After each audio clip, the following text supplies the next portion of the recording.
नमस्कार दोस्तों, वास्तु भक्ति में आप सभी का स्वागत है। एक राजा था, उसका प्रण था वह रोज सवामन आंवले दान करके ही खाना खाता था। इससे उसका नाम आंवलिया राजा पड़ गया। एक दिन उसके बेटे बहू ने सोचा कि राजा इतने सारे आंवले रोजाना दान करते हैं, इस प्रकार तो एक दिन सारा खजाना खाली हो जाएगा। इसलिए बेटे ने राजा से कहा कि उसे इस तरह से दान करना बंद कर देना चाहिए। बेटे की बात सुनकर राजा को बहुत दुख हुआ और राजा रानी महल छोड़कर बियाबान जंगल में जाकर बैठ गए। राजा रानी आंवला दान नहीं कर पाए और प्रण के कारण कुछ खाया नहीं।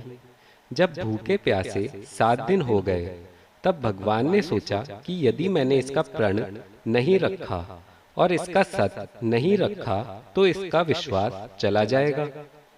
इसलिए भगवान ने जंगल में ही महल, राज्य और बाग बगीचे सब बना दिए और ढेरों आंवले के पेड़ लगा दिए। सुबह राजा रानी उठे तो देखा कि जंगल में उनके राज्य से दुगना राज्य बसा हुआ है। राजा रानी से कहने लगे, रानी देख, कहते हैं सत मत छोड़े, सूरमा सत छोड़या पत जाए, सत की छोड़ी लक्ष्मी फेर मिलेगी आए। आओ नहा धोकर आंवले दान करें और भोजन करें। राजा रानी ने आंवले दान करके खाना खाया और खुशी खुशी जंगल में रहने लगे। उधर आंवला देवता का अपमान करने व माता पिता से बुरा व्यवहार करने के कारण बहू बेटे के बुरे दिन आ गए।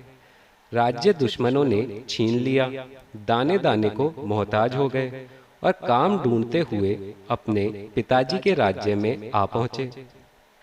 उनके हालात इतने बिगड़े हुए थे कि पिता ने उन्हें बिना पहचाने हुए ही काम पर रख लिया। बेटे बहू सोच भी नहीं सकते थे कि उनके माता पिता इतने बड़े राज्य के मालिक भी हो सकते हैं। सो उन्होंने भी अपने माता पिता को नहीं पहचाना। एक दिन बहू ने सास के बाल गूंथते समय उनकी पीठ पर मस्सा देखा। उसे यह सोचकर रोना आने लगा कि ऐसा मस्सा मेरी सास के भी था। हमने ये सोचकर उन्हें आंवले दान करने से रोका था कि हमारा धन नष्ट हो जाएगा। आज वे लोग ना जाने कहाँ होंगे। यह सोचकर बहू को रोना आने लगा और आंसू टपक टपक कर सास की पीठ पर गिरने लगे।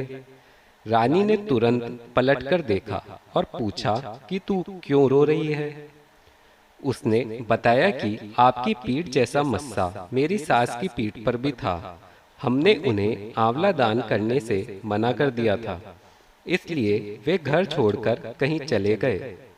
तब रानी ने उन्हें पहचान लिया, सारा हाल पूछा और अपना हाल बताया।